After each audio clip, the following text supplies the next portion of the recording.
abuse of prescription drugs by young people is on the rise, and the CSRA is not immune to this very real issue. A lot of young people think prescription drugs are less risky because they're prescribed by a doctor.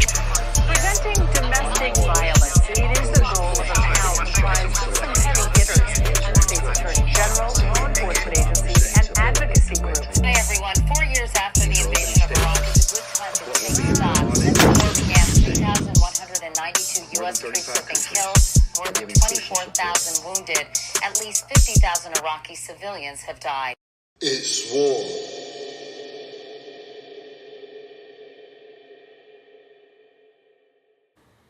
Ladies and gentlemen, welcome back to W.A.R War. We're all recovering. Today's guest is a decorated United States Army combat veteran, a Bronze Star recipient, a graduate of the United States Military Academy at West Point, and the holder of an MBA from the Columbia University. He served as a light cavalry officer deployed to Iraq and Kosovo, and later transitioned into leadership roles on Wall Street. He is also the author of West Point to Wall Street, My Journey to Mental Wellness, a motivational speaker, a mental health advocate, and a factional CFO. Omar Ritter. Omar, welcome to War. We're honored to have you here. How you doing, brother? Hey, thank you, Striker, for having me on War. I'm excited to be here to, share my story and really try to uplift folks out there who are going through it, So thank you for having me on.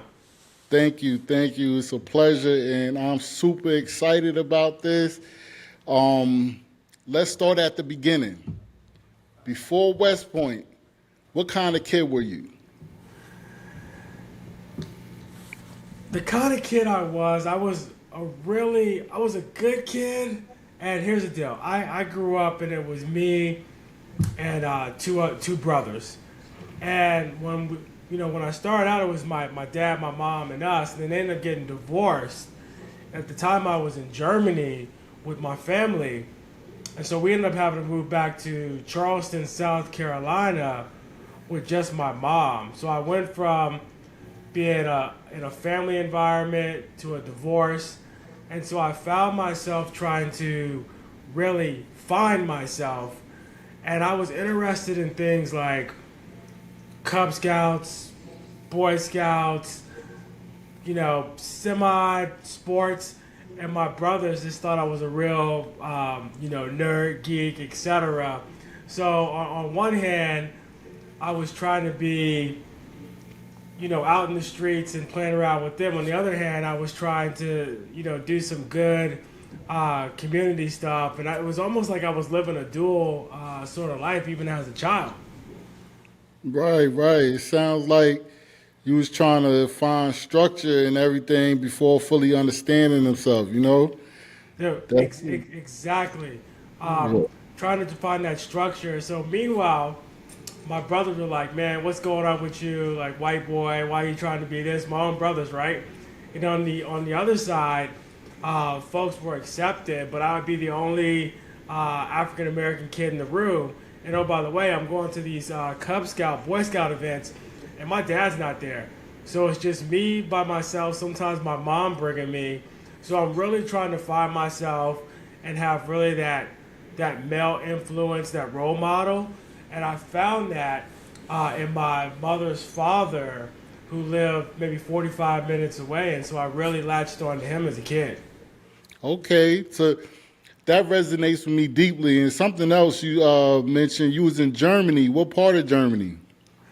I was in Mannheim, Germany. So, right there near, a little bit from Frankfurt, about 15, 20 minutes from Heidelberg. And actually, later on, I went back to Germany because once we got of age, so started hitting those teenage years, my mom sent us back to our dad, and he got sent back to Germany. So I did another stint in Germany growing up. Oh, okay. When I was younger, I was in Kitzingen with my mother when she was stationed there. And then something funny, you just mentioned Heidelberg, right? When I became an adult and joined the military, my first orders to Germany was to Heidelberg, right? And then when I got to replacement, they snatched them orders from me and told me you're going to Baumholder. A couple of months later, I was in Iraq. So now I know why they snatched them Heidelberg offers from me, but I was fighting to stay and go to Heidelberg because I've read so many good things about Heidelberg. Man, you had a good time in Heidelberg. Right? I know, because that's the headquarters, right? That's right. Yeah, man. Oh, man. Yeah, I'm not going to go too much deeper into that. But you chose West Point and eventually became a light cavalry officer. That's right. What was the decision really about for you at that time? So the decision for me is there was limited money. Parents had gone through a divorce, been bad at saving money. Me growing up, and I told you I latched on to my grandfather, and he was an entrepreneur, businessman, so he owned a couple stores. Unfortunately, he didn't have his will and things in order, so when he passed away, we didn't get anything. And so we went from having to not having, and watching people just take all of his cars and stuff, it was crazy. And I just told myself, I never want to be in that situation. On top of that, I really wanted to go to college. And at the time, I was a pretty good football player. And West Point was one of the only Division I schools that was recruiting me. And the bonus was, West Point's free if you can get in. And so I knew that I wouldn't have to come out of pocket for that education, and I could go play ball. That stands out to me because it's not like one clean motivation. It's like layered, and that complexity is something people often leave out when they talk about their past and everything. So that stood out to me. I love that. Well, let me tell you, man. Like, I went on some great recruiting visits, man, and schools down south. Looked at Southern University, et cetera. And man, when I got off the bus, plane or whatever, I was like, this is where I need to be. But financially, I was like, man, if I don't make this ball team or I get kicked off, I'm done. Like, what am I going to do for my education? So I ended up just hunkering down and going to West Point, man, a school full of dudes. Right. And man, West Point, I think they just lost against the Navy, right? Or yep, we lost the Navy this year, unfortunately. Oh man, it's all. But every time I take a gander and I see the Army and Navy about to play, it's like the Navy is kicking our butt all over the place, all the time. We won a couple years back, but last year, the year before was crazy because Army was had a 12-1 record and had won the conference and still got beat by Navy. And the same this year. The game is always close, but it's a setup, just man. A tough squad, man. Yeah, it's a setup. I think it's somebody getting paid off. They paying them refs off or something. So, West Point, like I told you, I used to live in West Point, and I used to see the cadets, the brutality, and it just looked brutal. It's known for its mental and physical intensity. Can you take us to a moment, if any, where you ever doubted yourself the most? Did you ever think about quitting or anything like that? The physical stuff never bothered me. The military stuff never bothered me at all. And so when you first get there, let's just say we started in the summer in July, where most schools don't start in September.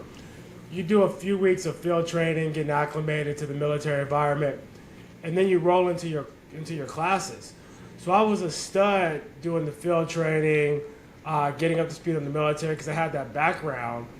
But then once classes started, man, I was getting my butt kicked. But not only was I getting my butt kicked, I had this small female squad leader, Beth Hurlbert. I'll never forget her. She must have been about 5'1", 110 pounds soaking wet. But man, she used to talk to me any kind of way that she wanted to. And I had to listen to her. That lady made my life miserable. But I do think it for one thing. My first report card at West Point, I had like 3 Ds and 2 Cs, and I was barely just getting by. And it wasn't for lack of effort. School was just hard. And she pulled me aside, drilled into me, and I said, man, I never want to get drilled into that again. So I just started going to the library every night to get those grades up. But I will tell you, I wanted to quit so badly because I was so tired of this small person having the right to haze me, and I knew I couldn't do anything about it. And so I wanted to quit, but I will tell you, Striker, money made me stay because I was like, man, if I leave here, I got to go pay to go someplace else. I got to go beg, recruiters to come take another look at me, and I'll be out of the game. So yeah, I didn't leave.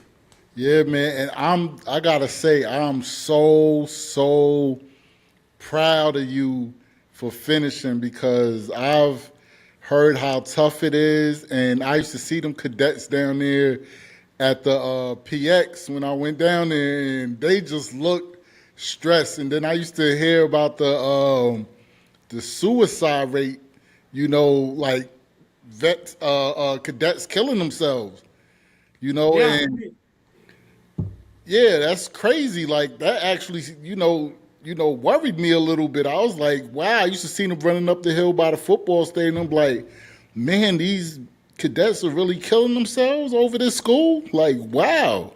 And man, what I would say, strikers, like there's a maybe an incident every couple of years or so, and what I would say is, when you leave high school, and you matriculate to a place like West Point, Harvard, but particularly West Point, you're like the number one person in your school, not just academically, but probably also physically, and you can do a myriad of things. You're probably on the student council, you're probably in the glee club, like you're doing several different things to get in, and then you come to West Point thinking that you're it, like you're that person, and then day one you get kicked in the chest, and then when academics start, you get kicked in the chest, and you realize that you're not extraordinary, you're just ordinary.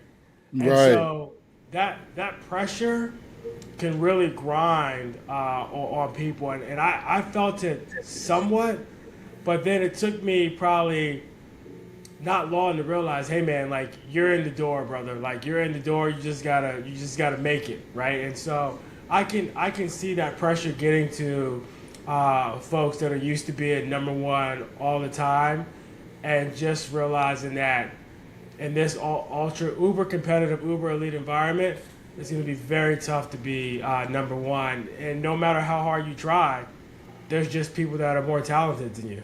Right. And again, hats off to you. You are definitely an inspiration, and I could only imagine, and I've heard like how tough, like it's tougher than, like schools like Harvard and all that, them other schools like that. So yeah, I'm really proud of you, man. Well, hey man, like what I learned how to do and what people need to learn how to do, is just really, sometimes you gotta matriculate and change yourself and realize that although you can't be number one, that's not always a bad thing. And so I really came up with a strategy my second year to just get my grade point average up to a 3.0, because at West Point, everything that happens for you, you wear it on your chest. Like you get over a 3.0, you get a badge. You do well on the physical fitness test, you get a badge. So everybody knows that you're the elite of the elite. So I finally got my GPA up to 3.0. And what that allowed me to do, Striker, is now I was able to have lab partners that were like Rhodes Scholars and like uber smart people. So once I got to that point, man, I wasn't really doing the work as much as I was learning from these really brilliant people and getting A's, right? So instead of hating, what I did is focus on how can I get closer to these folks so they can help me get where I wanted to get to. Right. Amazing. Well done, sir. Well done. And you study mechanical engineering at West Point. I did. Okay, so how did that environment shape how you approach problem solving today when life feels overwhelming? Yeah, so the one benefit of studying mechanical engineering is that I use a process for everything. So for me, everything is broken down into steps. Step 1, step 2, step 3, step 4. I don't go into anything scatterbrained. I would say. And I think about the consequences of step one and what that's going to have on step two. And I don't start thinking about step three until I've executed step two, right? Or I'm getting on to step two, how that's going to affect step three. Right. So I don't start on step one and think about step four. Right now, what that's not going to make me is somebody that's a visionary, right? Like I'm not a visionary person.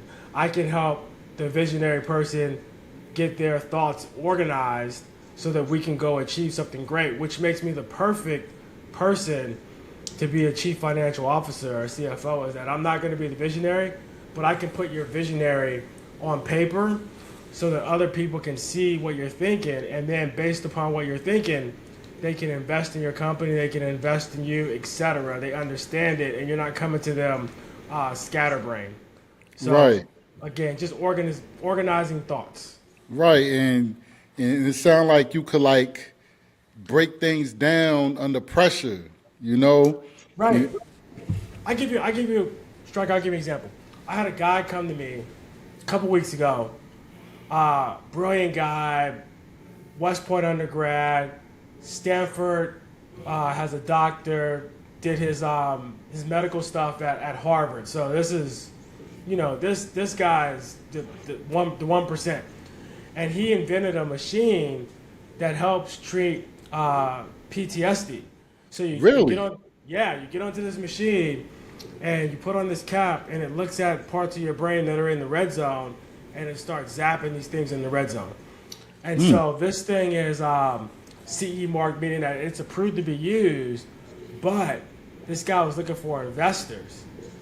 And so he had this raggedy Excel model, he sends it to me, and I took that Excel, I took what he had, I took his thoughts, and I put it into the Excel model and made it so that he could change metrics like number of machines, number of clinics, number of staff, etc., so that he could really present to potential investors what the return would be on a $2 million, $3 million investment over time. Because it was something that he wasn't going to be able to do, but I put his thoughts in a box for him and left him a page where he could change his thoughts and the model will react to those changes. So is this something that's still in the works, this PTSD machine, or no? The machine is out. Like the machine is, they're using it today. Now it's about how do we get to the next level to get reimbursements from Medicaid, Medicare, VA hospitals, etc.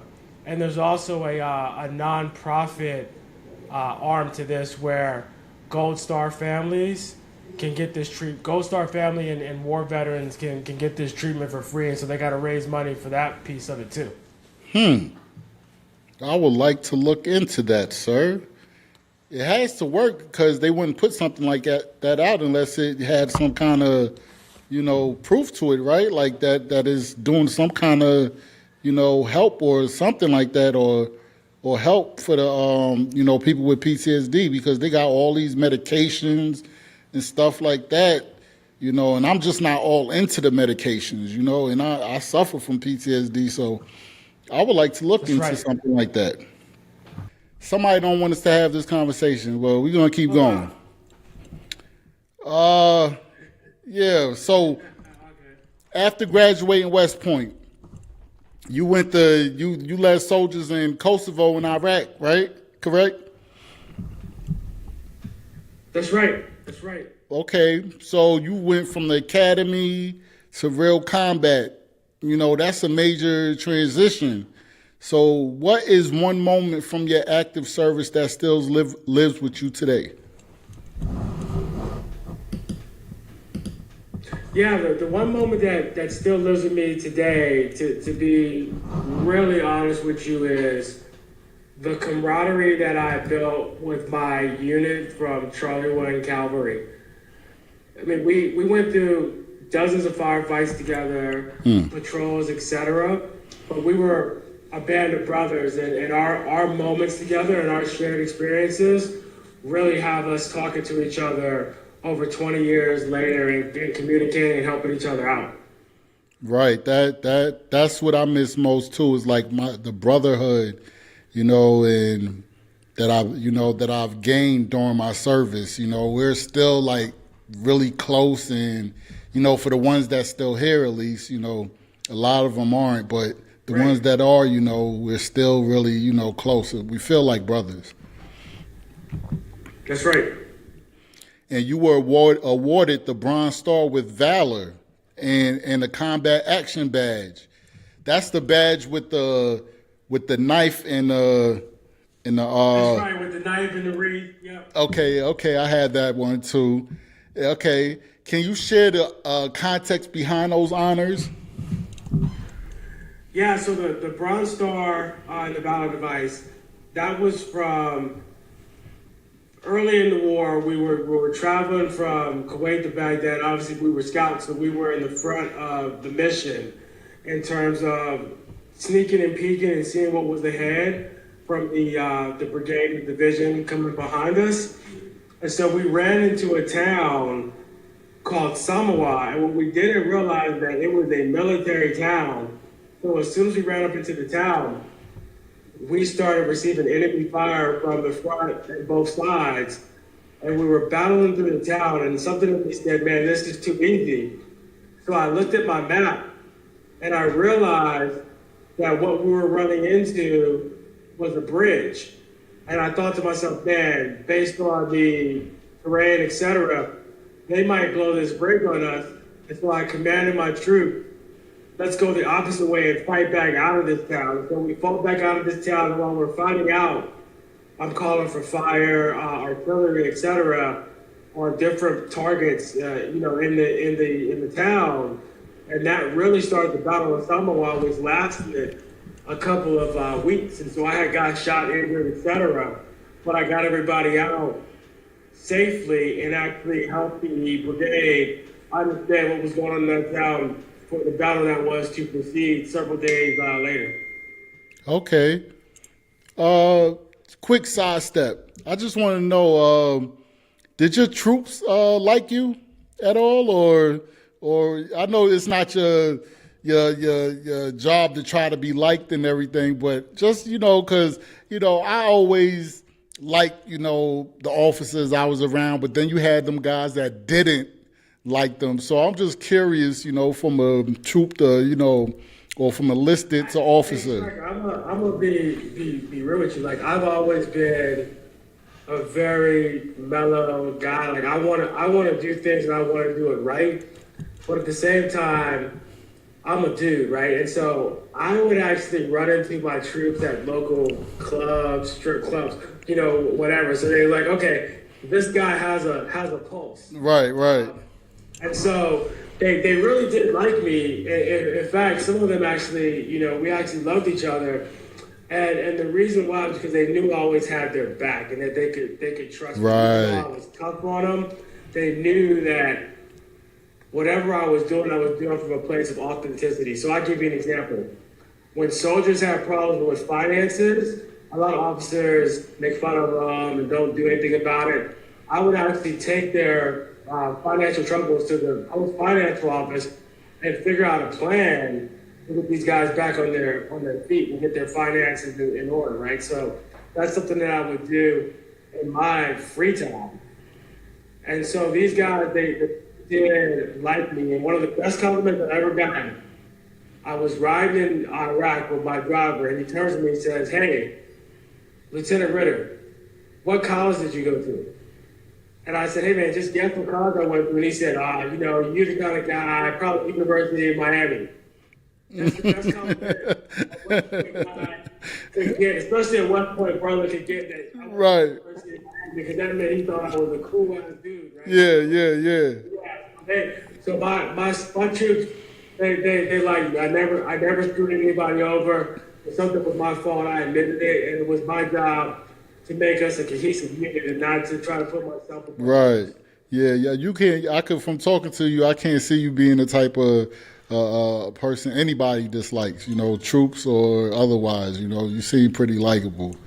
Man, I got some haters out there now. Oh, everybody gonna have haters. You already know that. We got, haters. What are we gonna do without you? What are we gonna do without the haters? I try to use that power, man, and that negative energy and turn it into something positive. Exactly. Good stuff.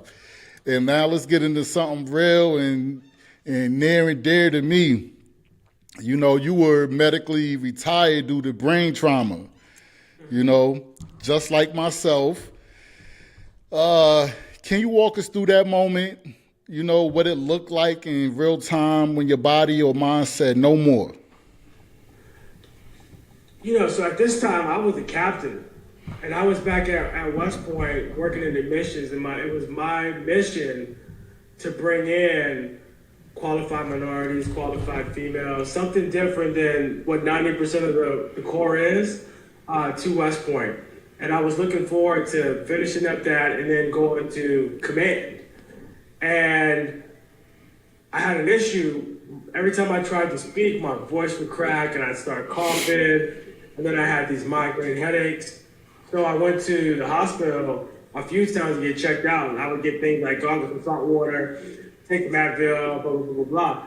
But I knew that I had an issue and I kept advocating for myself. And I want to put this on the honest. You have to advocate for yourself. So it turned out that I had a brain tumor the size of a golf ball and I had to have emergency brain surgery, 18 hours of brain surgery. When I came out of that brain surgery, first of all, I was happy to be alive. And then it was, what's next for me? And what the doctor said is you can no longer be combat arms, like cavalry, etc. If you're going to be in the military, you're going to be behind a desk. And that's maybe if your hearing comes back on your left side, which it never did. And so I got medically discharged from the Army. So I was sitting back trying to figure out what the hell am I going to do with myself. So it was a kick in the chest. But mind you, at the same time, I was trying to recover, or I had PTSD issues. And the brain surgery put the PTSD issues on the sideline, because when I came out of that surgery, I had to learn how to walk again. I had to learn how to, my face was half paralyzed. Oh, man. Significant pain. I couldn't talk. And I couldn't swallow food. I had to drink, I had to drink my food because they needed to do another surgery to fix my vocal cord, which was paralyzed due to the surgery. So I was in a bad place. Wow, man, that's wow. Like, did you feel like you lost your identity then, or because that's I mean, it's not just losing your career, but it's losing your identity, and it sounds like you was just going through a lot, man, at that time. I was going through a lot, man. I lost my identity. I lost my swagger. Like my swagger was tough guy, combat arms, going to go command. I was trying to be the next Colin Powell or something. And right. That's gone. And so it's like, what the heck is next for me? I got to figure this out. And I don't have a lot of time to figure this out because, oh, by the way, Striker, I got a mom depending on me to help pay her mortgage. I got a grandma depending on me to do things for her. And so I didn't have a lot of time to sit down and think about what's next. I had to figure it out pretty quickly. Yeah. I could feel you on that. I could only imagine. And how long did it take for you to regain, be able to walk again, talk again, all of that? So it was the process for me. Let's just say about a year after the surgery. But what I still had, most importantly, is my mind. Right. And so as soon as they told me you're not going to be in the Army again, I started thinking about what's next. And somebody brought me a newsweek at the hospital, and that's when I learned about business school, MBAs, working on Wall Street, and how you do it. So I immediately said, man, I got to go to Harvard, Columbia, or something. I started studying while I was in the hospital for the GMAT, the Graduate Management Admissions Test, which is just like the SAT, except this is for business school. And so I really put all my energy into that, into studying, etc. And while I was doing that, it occupied my mind. I was trying to get myself in a physical place where I could actually walk again, have the surgery recovery so I could actually swallow again, and hope that my face was stop being paralyzed, and then figure out how to get used to not having my left ear functioning, right? Because people would ask me stuff and it always coming in the right side. And so over that year, I was recovering, learned how to walk, and then finally jogging again. I did well in the GMAT, well to get myself into Columbia and a few other elite schools. And so when I started Columbia Business School, I still had the stitches in my head from the brain surgery. And I was still taking pain reliever, Percocet, etc. when I started business school. So this was a real quick transition for me. Right, right. And you don't sound like you had time to be down in the dumps and everything. You know, you had to bounce back and you was on it, you know? I mean, instead of dreaming about things that happened in Iraq and thinking about my brain surgery, man, I was thinking about the GMAT and getting into school and trying to make some money, right? Right, so, take care of your family and everything. You know, everything else goes on the back burner, right? And that's a gift and it's a curse, because what my doctor told me was, man, you should probably take another year off before you start school. But here's the catch, Striker. I did so well because I was coming from the military and was a decorated veteran. Columbia Business School gave me a full ride scholarship. And if I didn't go that year, they were going to not give me the scholarship for the next year. So I was like, you're going to Columbia Business School. You're going to take that scholarship. Right. Okay. I love it. I'm loving this right here.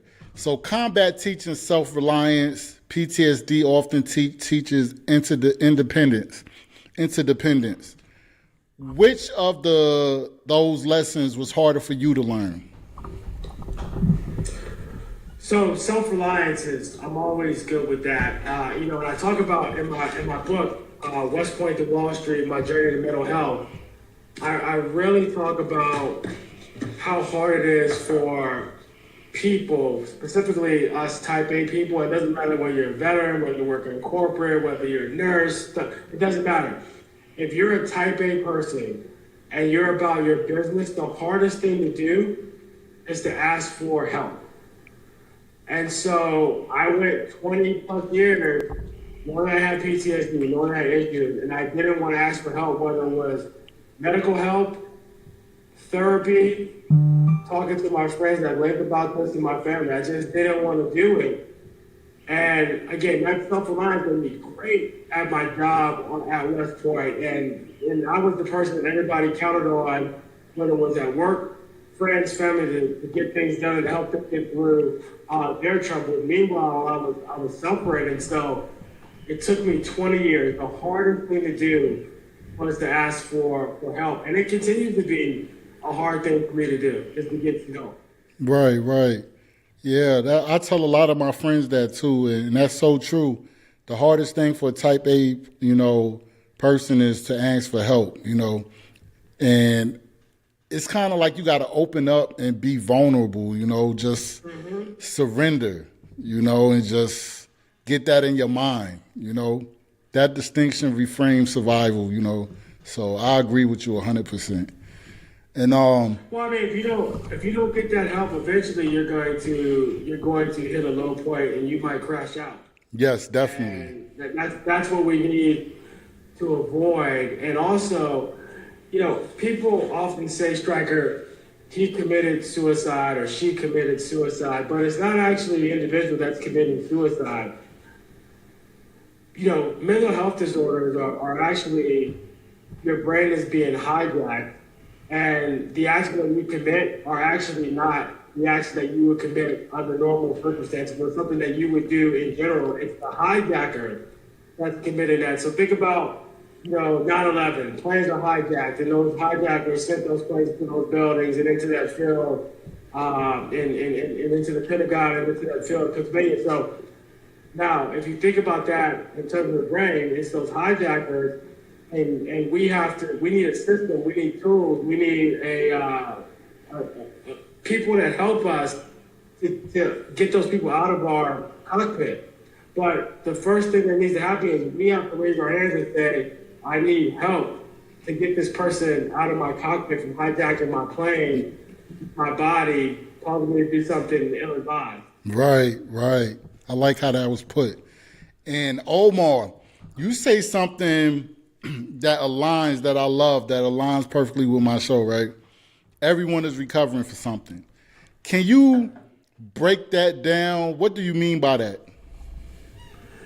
So the way that I break it down is, again, I talk about this in my book, but I also want to put this out to the folks listening to this is, so I had PTSD, I have brain surgery, and other mental health issues. So there's a lot of pain there. However, I never, and we should never judge somebody else's pain by our pain.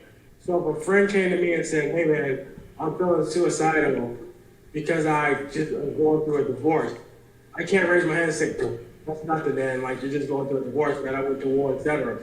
So we should never judge somebody else's pain by our own, because war might be here for me and a divorce might be here for another individual, right? Because everybody is going through something. Striker, think back to like when you were in elementary school or middle school and you didn't turn in some homework, man. You thought the world was going to end because you turned that homework in, right? Yup, and definitely. Now as an adult, you realize how frivolous being worried about that was. You come to school with a hole in your jeans. You're like, oh, they're gonna see me with this hole in my jeans, or they're gonna see me with these fake Nikes on or whatever. Right. And then you get 50 years old or whatever, you're like, that didn't even matter. Right. But that's pain. And actually, kids are committing suicide for these things and being made fun of online for not having the best clothes, etc. Right? And again, that's why you can't judge their pain by your own pain and your life experience living. Thank you. Yes, sir. Thank you. Because I've been trying to push that out. It's like one person's trauma don't have to be, more than the other person's trauma. Like, right. And everybody has something that they're, recovering from. I always said that, and that reframes recovery as, human, not as broken, and that alone gives people permission to breathe. So we hear on that. We hear on that, Omar. We hear. For sure. And your book is titled West Point to Wall Street, which I love that name. That's what caught my attention when I was researching you. I love that name. My journey to mental wellness. You have spoken openly about going years without acknowledging your own PTSD. We just spoke about it. Why did you stay silent for so long? I stayed silent for so long is because I didn't want to admit that I had an issue. I always had an excuse for not going to the doctor and going to appointments, etc. I was too busy at work, make certain events, or I'm just stressed out due to work or due to the job or due to my family. It's not actually me.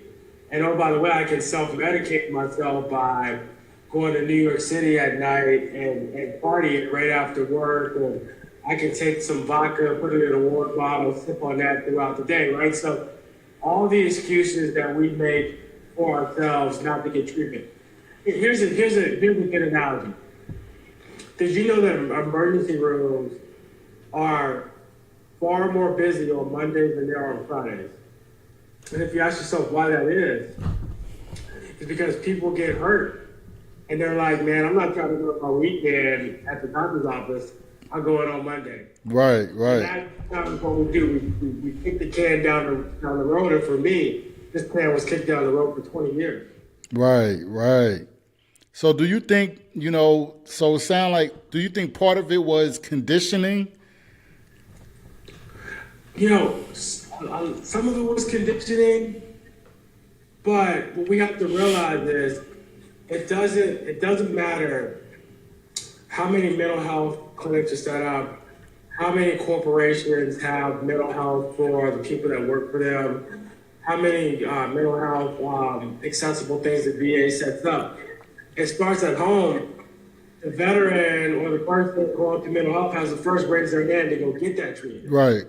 Right. And so it definitely was conditioning, but it's that conditioning that I would face is, man, you got to be the best. You got to keep it together for everybody else. If you take time out for yourself and don't end up going to work or whatever, and then you get fired or let go, again, other people are going to suffer outside of you. So it was what I had learned at West Point and in the Army, be tough, but it was also, I got to go to people that are relying on me, so I can't stop. I got to keep going.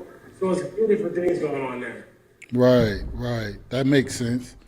So where do you think men and women struggle silently the most in ways we still don't talk about enough? I think people struggle to get out of bed. I think that, people when they're at work, they're taking on jobs with tasks that they don't actually want or don't fit their lifestyle, so they have to give things up for that. And so people are struggling every day just to make it. And the biggest struggle that folks are having is they don't realize that many of the organizations that they work for have treatment that they're already paying for PTSD or mental health or anxiety, etc. They don't realize they're paying into it, but they also don't realize that there's a bunch of free resources for them to take up in order to fix their issue, right? So that's a problem. One, you're paying for something that you don't even access. So that's free. So the people that do access to get the best care while you're sitting on the sidelines. Two, there's plenty of nonprofits set up. But what people are afraid of, back to the original question, is they don't want it going on their record or their boss to find out or their spouse to find out or somebody to find out that they have a mental health problem. I mean, dude, I was retired from the military. I was on the disabled list for the military. And I didn't bring up that I had PTSD until 2023. So for 20 years, I knew I had PTSD, but didn't do anything about it. Then when I went to the GI, I found that I'm highly rated for PTSD because I did not want that in my record anywhere because I thought it would hurt my career. Right. I feel that too. I'm here with you all day, cause that kind of, it hits hard because it exposes how many of us is, suffering in plain sight, basically, in plain sight. Like, it's crazy. And okay, let's, talk about leadership a little bit. When life feels overwhelming now, what tools actually help you regulate and stay grounded? So a couple of tools help me regulate and stay grounded. And so I'm not pushing medication on anybody, but I found the right concoction of medication, working with my psychiatrist, that keeps me really grounded. And when I tell you guys, I was the type of dude that if I was in a bad mood, I would be up all night cleaning, etc. And it made my health pristine, right? But at the same time, like that's not very healthy. Or just getting on like LinkedIn and Facebook and seeing what other people have and wanting that, etc. So just ultimately competitive. Now, those things did me very well as a finance dude, where sometimes I had to work 90 hours a week, so I was always on to get stuff done for the boss, right? But that, while it was helping my career, it wasn't helping me as an independent person. And so what I had to do was really fall back and say, man, I am headed down a road that I'm not going to be able to recover from. And the biggest eye-opener moment for me was I had a buddy who was also a highly educated guy, Wall Street guy, worked for the Waltons, actually probably had the Waltons from Walmart on speed dial, committed suicide, and it shocked me. I was like, man, if this guy's susceptible, I gotta be susceptible. And so the light went on for me right from that moment. Although I didn't get triple-A, the light went on. Right. And I always ask that question because, like people don't need theory. We need to know things that actually work. People are searching. That might help somebody, survive today. So thank you for that. I appreciate it. You know what? I didn't fully answer the question though, Adam. I'm sorry for that. So I got off topic a bit. So yes, my pills, but also my therapy sessions that I go to weekly, right? And those are tough. And people, the reason why I wanted to reverse back and bring this up is that I have therapy every Wednesday morning. And every Tuesday night, I'm like, damn it, I got to go to this therapy tomorrow. And I'm thinking about 50 different excuses for me not to have to go to this therapy. But it's just like, going to the gym. We like the gym when we're there, but to get us there sometimes, it takes effort and say, man, I got to get up and go. But once we're there, we're good. And so that's how my therapy is. I'm complaining all the way up to the point where I'm on the phone with the therapist. And when I leave, just like leaving the gym, I feel great that I made that commitment. Right. Definitely.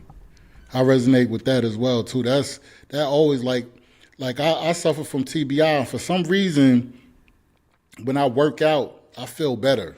For some reason, it's weird. Like, it's almost debilitating to where it makes me want to just lay down. But when I do a workout, no matter how, if it's brief but hard, I'll get like really like almost this euphoric feeling, and I just feel high, and I'll just be, feel like I'm on top of the world. So yeah, I feel you on that. Our bodies, they tell the story, man. They do. Right, exactly. So how did healing change how you lead, both personally and professionally? So I don't think it changed how I lead, because I've always been somebody that led with compassion, empathy, caring about others. Now, what it did do is help me with how I take care of myself, right? So I no longer put everybody else ahead of myself.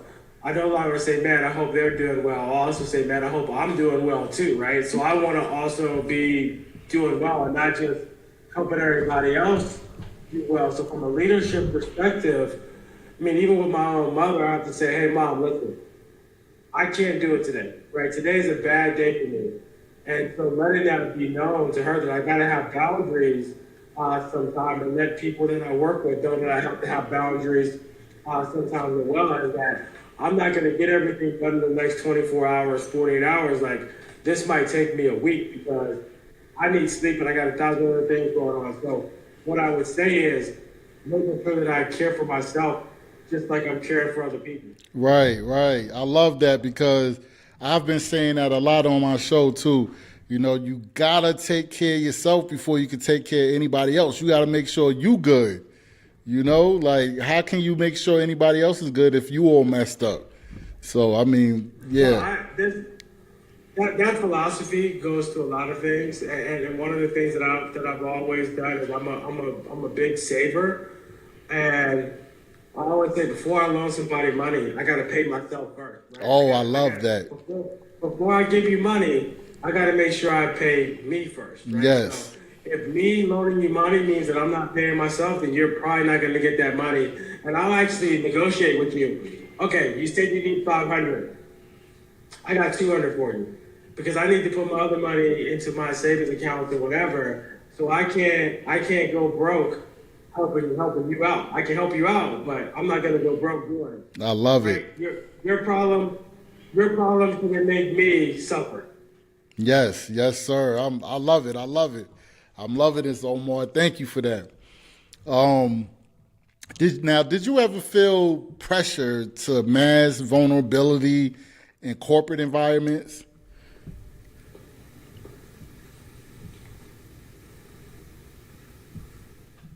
Can you hear me?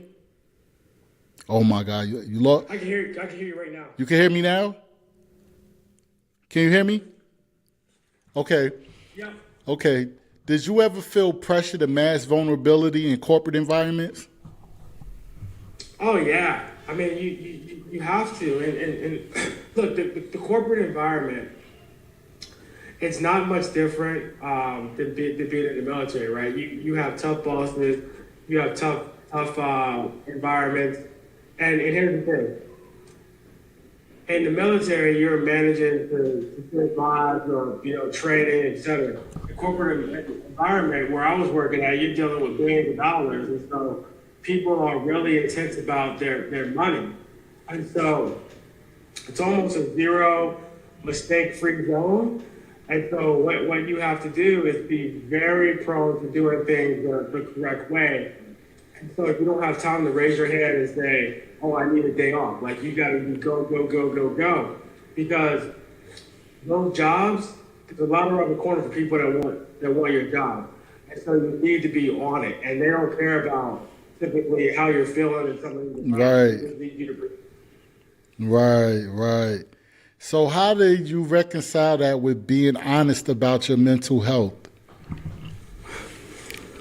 Well, Striker, quite frankly, I didn't reconcile it until a few years ago when I was senior enough and in a good enough position for me to do something about it, right? And I was at the point in my life where if I didn't do something about it, I was in danger of losing everything I worked for.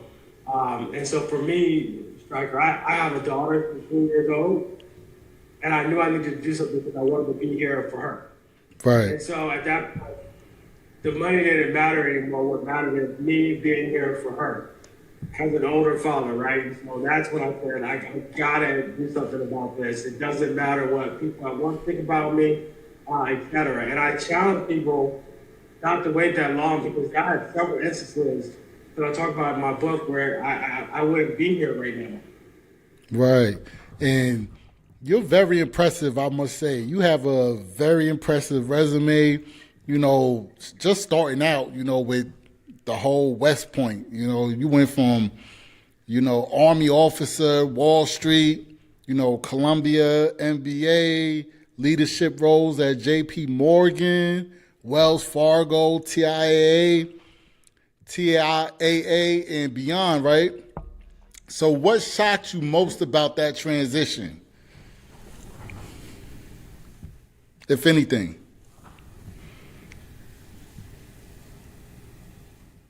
Did I lose you again? So, Striker, you said what motivated the transition to where I'm at now, advocating? Right. Did you hear the end of my, I don't know what's going on with my connection here. Did you hear the end of my, the beginning part of my question towards the end? I heard some of it. If you could just repeat it. I was talking about your accolades, you being in, leadership roles at J.P. Morgan, Wells Fargo, and beyond. And I just want to know what shocked you.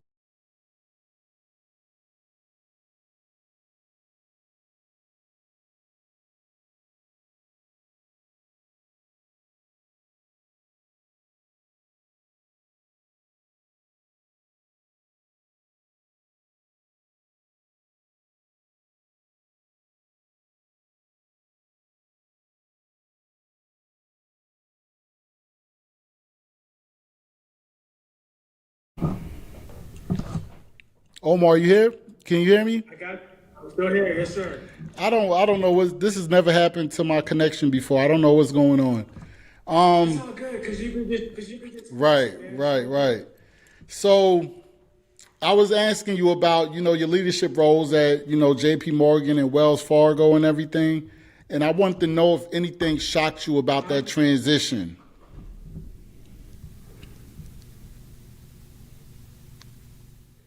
Did I lose you again? I mean,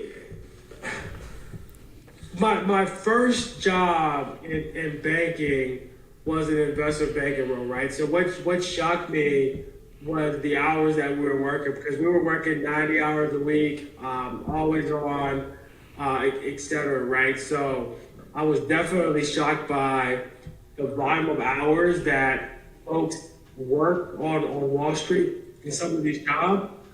Another thing that really struck me, that really was something that I thought about throughout, is all the politics. There's a lot of politics involved in Wall Street jobs, right? I don't even think that I ever, even though I got this senior role, ever really figured out those politics and those back office conversations that happened there. Okay. And quite honestly, I don't think it was for me to figure out because that's just not the type of person that I am. In a way, working on Wall Street could be like Game of Thrones. Once you get to a high enough level, people are really trying to look out for themselves predominantly. Definitely. Which brings me to my next question. How do you balance competitiveness with compassion in high pressure environments?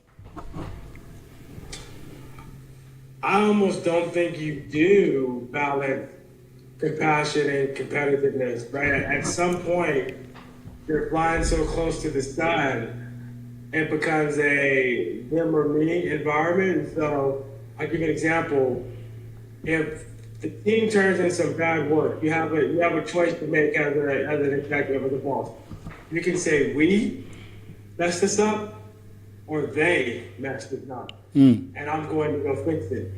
If it's the we messed this up, then that's a strike against you to get to that next level. If it's the they, you still give yourself a 50-50 chance of blaming it on them and continuing to excel your career, right? So it's a choice that you have to make as a leader. And for me, they always thought I was speaking French because I was always like, we. So I was always going to be limited in how high I was going to go on the street because I just, the game is tough, man, and I just couldn't assimilate to those types of politics. Right, and that balance is where real leadership lives, my friend. Right. So, how do you measure success now? Do you measure it, not, by titles or income, by impact? How do you measure that? I definitely don't measure it by titles because right now I'm an entrepreneur. So I do fractional CFO work. I bought into a franchise. And so a good measure for me is impact. Now, I do like to get paid, right? But right now I'm building a business and I'm helping other small and medium-sized business owners build their business as well, right? So I only get paid really when they get paid, and when they're happy, I'm happy, right? So I need to keep me and my CFOs need to keep them happy in order for us to continue to get paid, right? They're not just going to pay us like a big bank was to do minimum work. It hits them to see that money going out of their bank account to us, so we need to provide value. Another thing, being an entrepreneur provides me with is being able to get on shows like yours and take time out of my day to really help fight mental health issues and mental wellness issues in our community and other communities. And so it's something that I'm taking to heart. I really want to be able to help veterans, et cetera, normalize the conversation around mental health. And I can't do that working at a bank. Right. Well, thank you. Because once you get to a certain level at the bank, anything you say, you're speaking for the bank. So I couldn't really do anything, and now I have the freedom to speak for myself. Okay, that makes sense. So, what is the first step for someone listening right now who feels completely alone? The first step that I believe they should do is pick up the phone, look for a resource, and again, like there's numerous resources that folks can call out. I mentioned it in my book. When you're in a crisis, you can call the National Suicide Prevention Lifeline, the Crisis Text Line, NAMI Helpline. All these things are free. You can call them and you can speak with somebody 24 hours a day, 7 days a week, and they're not going to judge you for your issues. They're not going to know you. Right. So that can be a great source for folks to get help. And again, I tell people this: you have to take the first step in your health. Like, no one else is going to do it for you. You have to raise your hand and say, I need help, and go get that help. The resources are provided for you. Right, and it might sound small, but it saves lives. And I forgot the military one. For the veterans is, I think, is 988 or something like that. 988, but you also got to stop self suicide.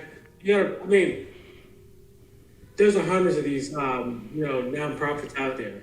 Right. And a veteran can call any line, and I don't think these lines care who calls in, but as long as right. call in again. Right, definitely. So if you could speak to yourself, your younger self, Lieutenant or Captain Omar Ritter, what truth would you tell him? And I would tell him that life is hard. Life is hard, life is challenging. Things are going to be thrown at you, and you have to react to those things.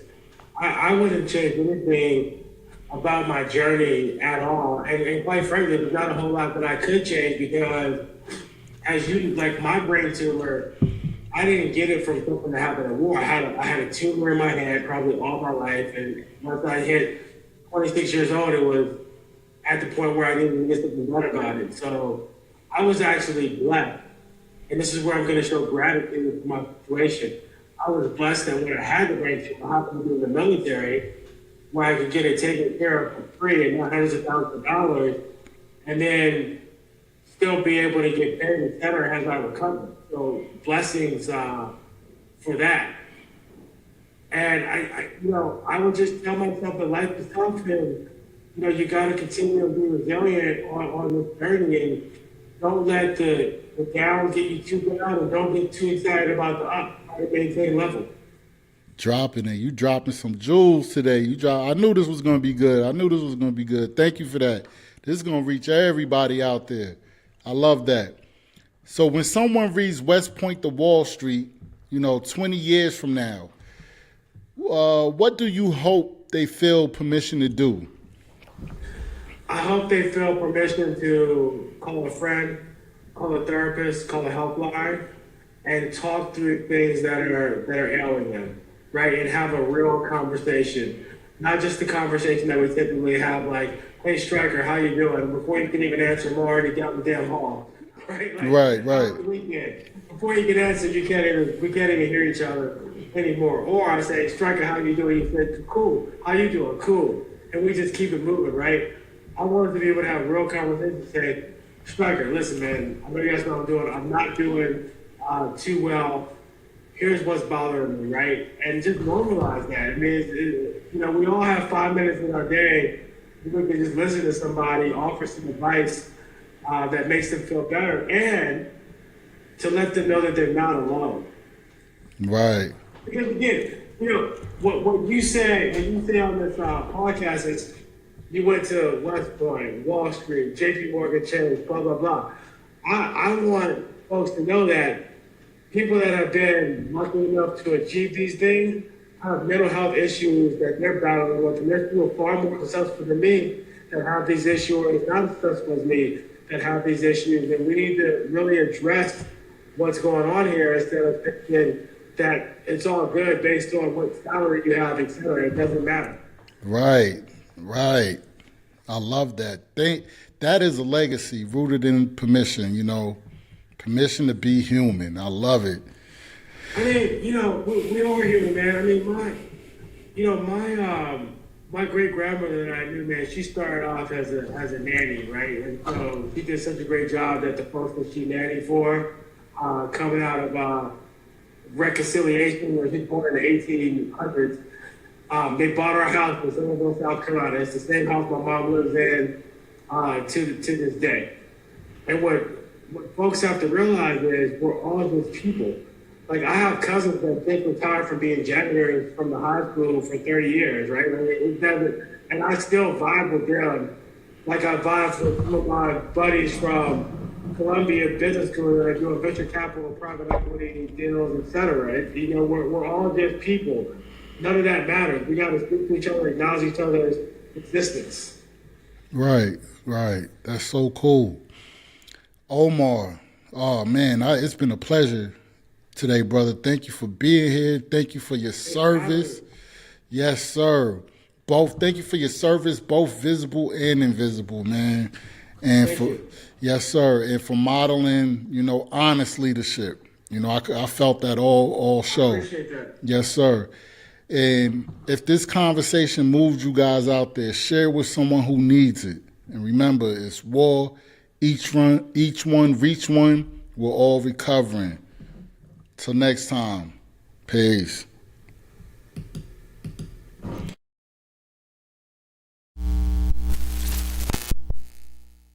The invasion of Iraq is a good time to stop. Since the war began, 3,192 U.S. troops have been killed, more than 24,000 wounded. At least 50,000 Iraqi civilians have died. It's war.